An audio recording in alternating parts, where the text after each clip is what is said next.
नमस्कार बच्चों, हम पढ़ रहे हैं सूरदास जी।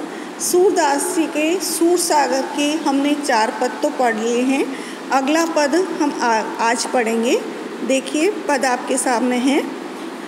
अब मैं नाचो बहुत गोपाल, काम क्रोध को पिहरी चोलो, कंठ विष की माल, महामोह के नुपुर बाजत, निंदा शब्द रसाल, भ्रम भयो मन भयो पखावज, चलत असंगत चाल, तृषा नाद करती घट भीतर, नाना विधि दे ताल, माया को कटिफेटा बांध्यो, लोभ तिलक दियो भाल, कोटि कला काछी बिखलाई, जल तल सुधि नहीं काल, सूरदास की सबे अविद्या, दूरी करो नंदलाल।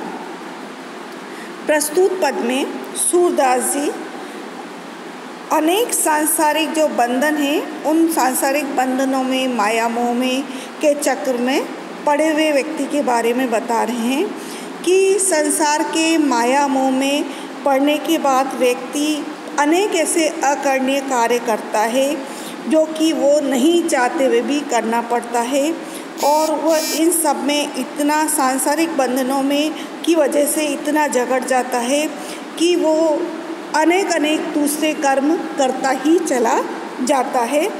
तो सांसारिक बंधनों से मुक्त होने के लिए, ईश्वर की कृपा प्राप्त करने के लिए वो ईश्वर के पास जाता है, वंदना करता है और ईश्वर से कहता है कि आप कृपा करके मेरे समस्त अज्ञान रूपी अंधकार को नष्ट करके मुझे सांसारिक बंधनों से मुक्ति दिला दीजिए, अब दिला करके और मुझे कृतार्थ कीजिए। अब मैं नाचो बहुत गोपाल। तो सूरदास जी क्या कहते हैं कि हे भगवान, मैं माया मोह के वशीभूत होकर के बहुत नाच लिया हूँ, यानी संसार की माया मोह में मैं फंस गया हूँ। काम क्रोध को पिहरी चोलो, काम और क्रोध रूपी मैंने जामा पहन रखा है, या ये समझ लीजिए कि नृत्य के जो साज और सामान है वो क्या है, काम और क्रोध है। तो मैं नाच रहा हूँ, तो किस में नाच रहा हूँ? काम और क्रोध में नृत्य, मैं संसार में नृत्य कर रहा हूँ काम और क्रोध में फंस करके। कंठ विष की माल, और कंठ में विषय वासनाओं की मालाओं को धारण कर रखा है।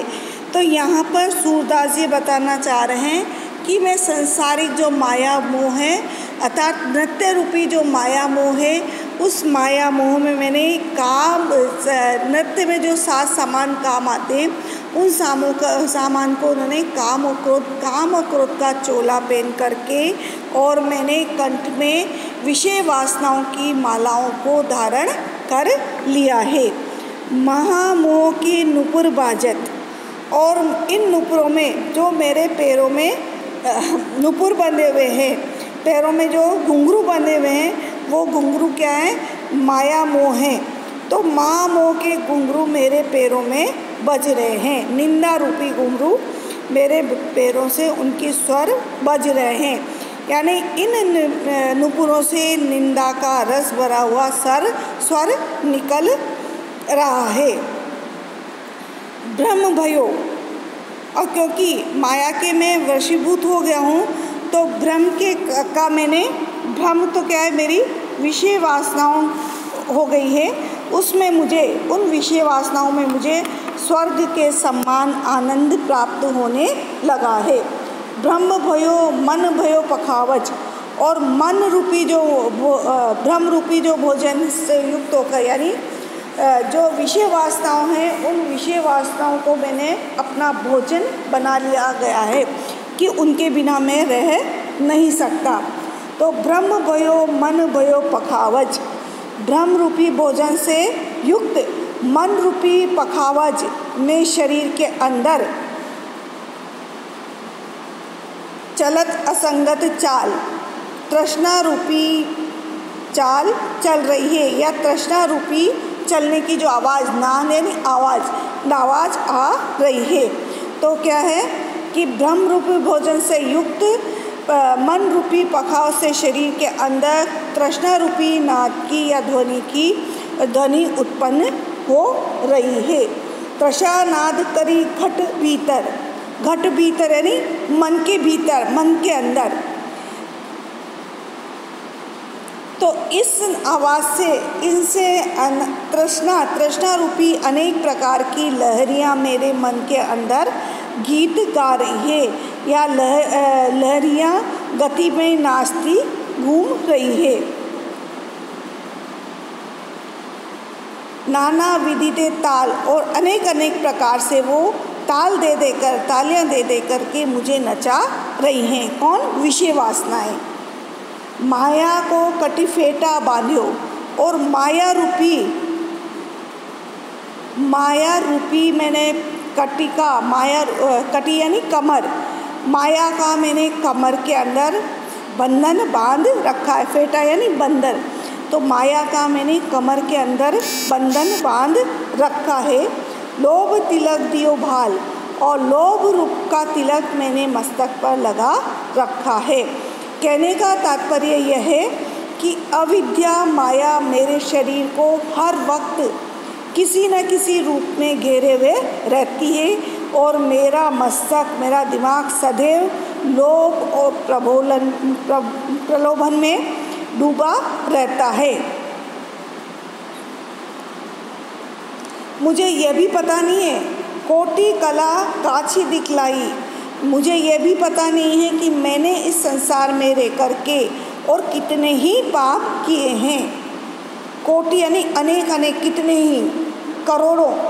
कला काछी दिखलाई, मैंने इस संसार में रह करके अपनी कितने ही पाप किए हैं। जल तल सुधी नहीं काल, और जल और थल अनेक प्रकार के प्रसंगों में मुझे कोई भी स्मरण नहीं आता है, यानी स्मृतीत मैंने कलाएँ इस संसार में दिखाई है। अनेक विषय वासनाओं में मैंने डूबा रहा हूँ, करोड़ों कलाएँ खेली और दिखाई हैं। इस प्रकार मैंने संसार में भ्रमण करते हुए अपना जो कौशल प्रदर्शन किया है, उसी के आधार पर मेरी अविद्या भावना को दूर कर दीजिए। सूरदास जी सभी अविद्या दूरी करो नंदलाल, कि मेरी सारी अविद्याओं को हे भगवान दूर कर दीजिए और मुझे सांसारिक माया मोह के बंधनों से छुटकारा दिला दीजिए। तो सूरदास जी ने इस पद में बताया है कि सांसारिक जो प्रलोभन वृत्ति है उससे वशीभूत होकर के और कुकर्मों का जो बोझ मेरे ऊपर हो गया है, उस सब से मुझे मुक्ति चाहिए। तो सूरदास में की याचना का स्वर, इसमें सूरदास की याचना का स्वर प्रमुख है। उन्होंने याचना के माध्यम से भगवान की भक्ति करने की भावना प्रकट करते हुए अपने उद्धार के संबंध में भगवान से निवेदन किया है। अब बच्चों, तुम्हें मैंने कुछ असाइनमेंट दिए हैं, उन असाइनमेंटों को तुम्हें करना है जो कि मैंने अभी तक तुम्हें पढ़ाया है। उसमें से ही मैंने 3-4 प्रश्न तुम्हें निकाल करके दिए हैं। पहला प्रश्न जैसे मैंने दिया है कि सूर सागर को कितने स्कंदों में विभाजित किया गया है, तो मैंने बताया था तुम्हें सूर सागर 12 स्कंदों में विभाजित है। निर्गुण ब्रह्म और सगुण ब्रह्म की भक्ति में सूरदास ने किस भक्ति को अच्छा बताया है और क्यों? तो हमने जो सूरदास का पहला पद पढ़ा था, अवगति गति कछु कह न आवे, इसमें हमने पढ़ा है कि सूरदास जी ने दोनों भक्तियों में से सगुण भक्ति को अधिक उपयुक्त बताया है। क्यों? क्योंकि निर्गुण ब्रह्म की जो भक्ति है वो तो अनुभव गम्य है और उसे समझा न तो ठीक से समझा जा सकता है और न ठीक से उसको बताया जा सकता है। वो तो उस प्रकार है जिस प्रकार की जो गूंगे मीठे फल को रस अंतर्गत ही भावे, कि जिस प्रकार से गूंगा व्यक्ति फल का जो रस है उसको आप व्यक्त नहीं कर सकता, उसकी मिठास को वो बता नहीं सकता, उसी प्रकार निर्गुण भक्ति है कि निर्गुण भक्ति करने वाला व्यक्ति उस भक्ति के आनंद को तो प्राप्त कर सकता है, किंतु उसको प्रकट नहीं कर सकता है। इसीलिए सूरदास ने सगुण भक्ति को अच्छा बताया है, जिसको कि हम व्यक्त कर सकते हैं, बता सकते हैं। तीसरा प्रश्न दिया है, दीनानाथ दयालु भगवान ने किस किस पर कृपा करके उनका उद्धार किया, बताइए। तो दीनानाथ दयालु, ये पद भी हमने पढ़ा है। पद था जो हमने पढ़ा था, जा पर दीनानाथ डरे। तो दीनानाथ ने विभीषण के ऊपर,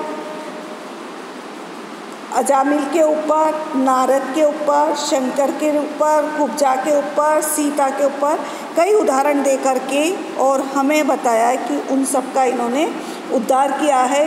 और ये भी बताया कि जो जिनका उद्धार नहीं किया है, और जो जैसे रावण है,